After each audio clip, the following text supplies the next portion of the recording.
Dear period ہمارا اسلامیات 9th class کا lecture start ہے. سب کا لیکچر میں ہم نے جنگ بدر میں مسلمانوں پر کیے گئے اللہ تعالیٰ کے انعامات کا ذکر کیا کہ اللہ تعالیٰ نے مسلمانوں پہ کون کون سے انعامات فرمائے. ڈیئر پیریڈ انعامات کے بعد ہم ذکر کرتے ہیں کہ اللہ تعالیٰ نے مسلمانوں کو کیا ہدایات دی. اب جب جنگ شروع ہو گئی تو اللہ تعالیٰ نے مسلمانوں کو کیا ہدایات دی. اللہ تعالیٰ فرماتا ہے ساول کی فی قلوب الذین کفروا الرعب. اللہ تعالیٰ نے جب فرشتوں کو بھیجا مسلمانوں کے پاس، رسول اللہ صلی اللہ علیہ وسلم کے پاس بھیجا کہ جاؤ مسلمانوں کو تسلی دو، جاؤ مسلمانوں کو حوصلہ دو، تسلی دو کہ گھبرانا نہیں ہے، ثابت قدم رہنا ہے، گھبرانا نہیں ہے، ثابت قدم رہنا ہے. اللہ فرماتا ہے ساول کی فی قلوب الذین کفروا الرعب. کون ثابت قدم رہو ساول کی میں ابھی فی قلوب الذین کافروں کے دلوں میں کفروا الرعب، رعب ڈال دیتا ہوں. جو لوگ کافر ہیں میں ان کے دلوں میں رعب ڈال دیتا ہوں. مسلمانوں کو حوصلہ دیا. کیا بات ہے جی. اللہ تعالیٰ فرماتا ہے فرشتوں کے لیے اللہ تعالیٰ پیغام بھجوا رہا ہے کہ تم مسلمانوں کو جا کے حوصلہ دو، مسلمانوں کو جا کے تسلی دو. اور فرماتا ہے ساول کی فی قلوب الذین کفروا الرعب، میں کافروں کے دلوں میں رعب و ہیبت ڈال دیتا ہوں. مسلمانوں کی حوصلہ افزائی فرما رہا ہے رب تعالی اور کافروں کے دلوں میں رعب و ہیبت ڈال رہا ہے. کافروں کے دلوں میں رعب اور ہیبت ڈال رہا ہے اور ساتھ حکم دیتا ہے فضربوا فوق الاعناق. مسلمانوں کو اللہ تعالیٰ فرماتا ہے کہ تم کافروں کی گردنوں پہ مارو، کافروں کی گردنوں پہ مارو. وَاضْرِبُوا مِنْهُمْ كُلَّ بَنَانٍ، وَاضْرِبُوا مارو مِنْهُمْ كُلَّ بَنَانٍ، ان کے پور پہ،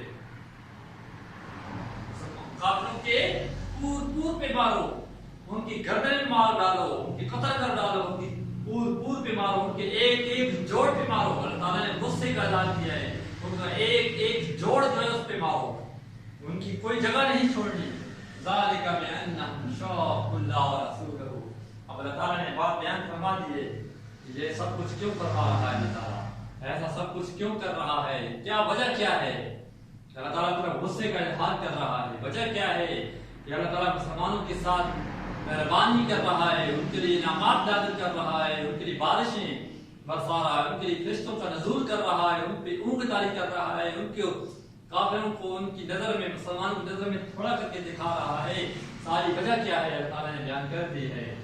ذالک بأنہم شاقوا اللہ ورسولہ، اس لیے کہ انہوں نے اللہ اور اس کے رسول صلی اللہ علیہ وسلم کی مخالفت کی. اللہ اور اس کے رسول صلی اللہ علیہ وسلم کی مخالفت کی. پھر آگے فرمایا وَمَن يُشَاقِقِ اللَّهَ وَرَسُولَهُ فَإِنَّ اللَّهَ شَدِيدُ الْعِقَابِ. جو اللہ اور اس کے رسول صلی اللہ علیہ وسلم کی مخالفت کرے گا اس کے ساتھ ایسا ہی ہوگا، اس کے ساتھ ایسا ہی ہوگا. اللہ تعالیٰ کا انداز دیکھیں. اللہ فرماتا ہے کہ ان کے ساتھ ایسا کیوں ہوا. ایسا اس لیے ہوا کافروں کے ساتھ کہ انہوں نے اللہ اور اس کے رسول صلی اللہ علیہ وسلم کی مخالفت کی. اور ساتھ یہ بھی فرما دیا کہ جو ایسا کرے گا، جو اللہ اور اس کے رسول کی مخالفت کرے گا اس کے ساتھ ایسا ہی ہوگا جیسا کہ ان کافروں کے ساتھ ہوا ہے. لیکن یہ بات سوچنے کی اللہ فرماتا ہے جو بھی وَمَن يُشَاقِقِ اللَّهَ وَرَسُولَهُ، وَمَن يُشَاقِقِ اللَّهَ وَرَسُولَهُ، وَمَن يُشَاقِقِ اللَّهَ وَرَسُولَهُ. اللہ فرماتا ہے جو بھی اللہ اور اس کے رسول کی مخالفت کرے گا اس کے ساتھ ایسا ہی ہوگا جیسا کہ کافروں کے ساتھ ہوا ہے. یہ کینڈیڈیٹس اللہ اور اس کے رسول کی مخالفت کیا ہے. کافر کیا کہتے تھے؟ کافر تو کہتے تھے نا کہ رسول اللہ صلی اللہ علیہ وسلم جب اسلام کو پھیلانے لگے، اسلام کی تعلیمات پھیلنے لگی تو کافر کو یہ بات پسند نہ آئی. انہوں نے رسول صلی اللہ علیہ وسلم کی مخالفت کی. اللہ تعالیٰ فرماتا ہے جس نے رسول کی مخالفت کی اس نے اللہ کی مخالفت کی. جس نے رسول کی اطاعت کی من یطیع الرسول فقد اطاع اللہ، اس نے اللہ کی اطاعت کی. رسول صلی اللہ علیہ وسلم نے اللہ کا پیغام لوگوں تک پہنچانے کا کام شروع کیا. رسول صلی اللہ علیہ وسلم کو نبوت ملی، اسلام پھیلانے لگے. جب مکہ میں اسلام پھیلنے لگا تو کافر کو یہ بات پسند نہ آئی. انہوں نے اسلام کو روکنے کی کوشش کی، ہر طریقے سے انہوں نے اسلام کو روکنے کی کوشش کی. حتیٰ کہ رسول اللہ صلی اللہ علیہ وسلم کو فرمائشیں کرنے لگے، طرح طرح کی فرمائشیں کرنے لگے، دولت کی، حکومت کی، شادیوں کی، خوبصورت لڑکیوں کی فرمائشیں کرنے لگے۔ لیکن رسول اللہ صلی اللہ علیہ وسلم نے کیا جواب دیا؟ آپ سنیں، آپ کو پتہ چلے گا۔ اللہ کے نبی صلی اللہ علیہ وسلم نے فرمایا اگر کافر میرے دائیں ہاتھ پہ چاند اور بائیں ہاتھ پہ سورج رکھ دیں پھر بھی میں اسلام کی تعلیم سے باز نہیں آؤں گا، اسلام کی تعلیم کو میں جاری رکھوں گا۔ تو کافروں نے جب سارے حربے استعمال کر دیے، ہر طرح کے حربے استعمال کر لیے کافروں نے، تو وہ دنگ آ گئے رسول اللہ صلی اللہ علیہ وسلم کی ذات سے، کیونکہ رسول اللہ صلی اللہ علیہ وسلم نے واضح فرما دیا کہ میں اسلام کی تعلیم سے باز آنے والا نہیں ہوں۔ انہوں نے شرارتی لڑکوں کو رسول اللہ صلی اللہ علیہ وسلم کے پیچھے لگایا، کافرہ عورتیں اپنے گھر کا کوڑا کرکٹ اکٹھا کر کے رسول اللہ صلی اللہ علیہ وسلم کے اوپر پھینک دیا کرتی تھی، سارے حربے استعمال کیے، حتیٰ کہ اسلام ایسا تیزی سے پھیلنے لگا کہ عرب مکہ کے لوگ اپنا شہر چھوڑنے لگے۔ کافروں نے جب رسول اللہ صلی اللہ علیہ وسلم کو بہت تنگ کیا تو رسول اللہ صلی اللہ علیہ وسلم نے اپنا شہر چھوڑ دیا، مکہ کو چھوڑنے کے مجبور ہو گئے۔ رسول اللہ صلی اللہ علیہ وسلم شہر مکہ کو، اپنے آبائی گاؤں کو، آبائی شہر کو چھوڑنے پہ مجبور ہو گئے۔ جب رسول اللہ صلی اللہ علیہ وسلم اپنا شہر مکہ چھوڑنے لگے تو مکہ کو مخاطب کر کے کہتے ہیں اے مکہ، اے کعبہ، کعبہ شریف کو مخاطب کر کے کہتے ہیں اے کعبہ، مجھے تم سے بہت محبت ہے، مجھے تم سے بہت محبت ہے، لیکن تیرے شہر کے لوگ مجھے رہنے نہیں دیتے۔ یہ الفاظ سے رسول اللہ صلی اللہ علیہ وسلم کی جس کا مفہوم ہے، جس ہستی کو اللہ تعالیٰ نے حکومت دی ہو، بادشاہت دی ہو دونوں جہانوں کی، وَمَا أَرْسَلْنَاكَ إِلَّا رَحْمَةً لِلْعَالَمِينَ، دو جہانوں کی سلطنت بادشاہی جس نبی کو دی ہو، جس کے لیے اس کائنات کو سجایا ہو، جس کے لیے عرش و فرش کو سجایا ہو، جس کے لیے اللہ نے جنت کو سجایا ہو، اور اس نبی کو کافر اپنے شہر سے نکال رہے ہیں۔ یہ کہنے سوچنے کی بات ہے کہ یہ آزمائش نہیں تو کیا ہے، اس سے بڑی آزمائش کیا ہو سکتی ہے کہ اپنے گھر سے نکال دیا جائے۔ یہ کیڈٹس اللہ تعالیٰ نے اپنے حبیب کو آزمائشوں میں ڈالا، رسول اللہ صلی اللہ علیہ وسلم آزمائشوں میں کامیاب ہوئے، مکہ چھوڑ کر مدینہ چلے گئے، لیکن مدینہ کے لوگوں نے بھی رسول اللہ صلی اللہ علیہ وسلم کو چین سے نہ رہنے دیا۔ مدینہ جا کر انہوں نے مسلمانوں پہ حملہ کر دیا۔ جب مسلمانوں نے مدینہ جا کر مسلمانوں پہ حملہ کافروں نے کیا، اللہ تعالیٰ نے فرمایا پھر تیار ہو جاؤ، پھر تیار ہو جاؤ۔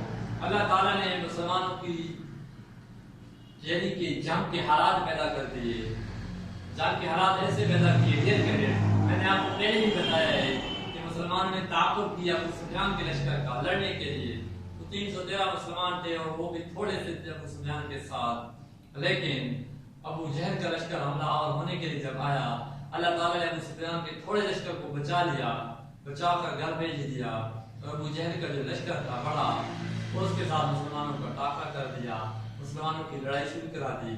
یہ اللہ تعالیٰ خود فرماتا ہے کہ میں نے خود لڑائی شروع کروائی کافروں کے ساتھ، ابو جہل کے لشکر کے ساتھ، چھوٹے لشکر کو میں نے بچا لیا، بڑے لشکر کے ساتھ مسلمانوں کی لڑائی کرائی۔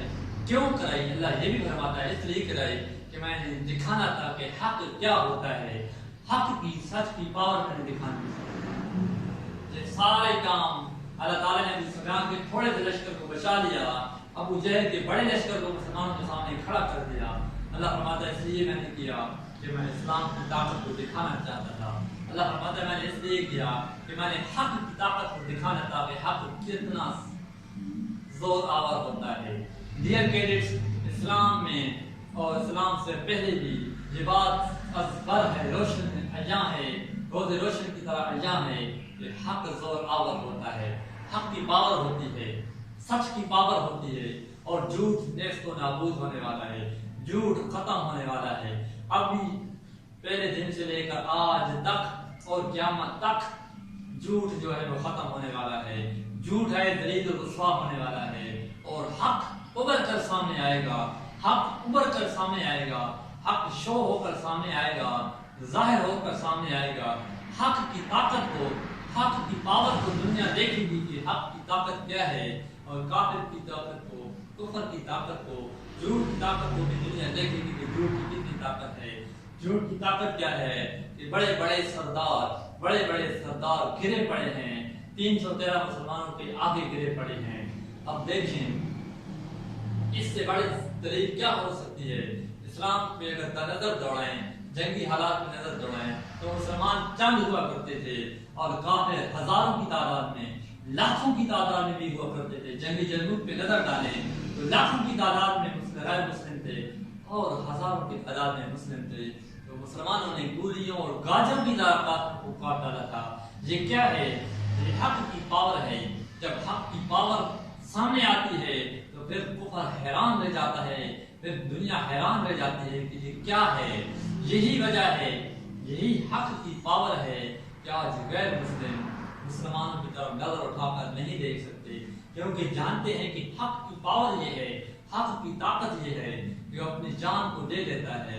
ایک مسلمان اپنی جان تو دے دیتا ہے لیکن وہ پیچھے نہیں ہٹتا، جیسا کہ جنگ بدر کے دن مسلمانوں نے کیا۔ ابوبکر صدیق و عمر رضی اللہ تعالیٰ عنہ اجمعین نے فرمایا کہ اب ہماری جانیں آپ پہ قربان ہیں، اب جانیں بھی رسول اللہ صلی اللہ علیہ وسلم کی ذات پہ قربان کر دیں۔ یہ کہہ یہ ہے حق، یہ ہے سچ کہ جو جنگ بدر کے دن عیاں ہوا، ظاہر ہوا، اس کے بعد بھی ظاہر ہوا، اب بھی ظاہر ہوگا اور قیامت تک حق چھایا رہے گا، حق چھا جائے گا، باطل بھاگ جائے گا۔ قیامت تک جھوٹ کبھی غالب نہیں آ سکتا، حق نے غالب آنا ہے اور ایک دن آئے گا کہ پوری دنیا پہ اسلام نافذ ہوگا، کیونکہ اسلام سچا ہے، اسلام حق ہے اور اسلام نے پوری دنیا پہ بادشاہت کرنی ہے۔ ایک دن یہ ضرور آنے والا ہے۔ یہ پہلے سے ہماری آیات ہیں، نیکسٹ آیات میں کا جو ترجمہ ہے وہ نیکسٹ لیکچر میں کریں گے۔ آئندہ کے لیے اللہ حافظ، شکریہ۔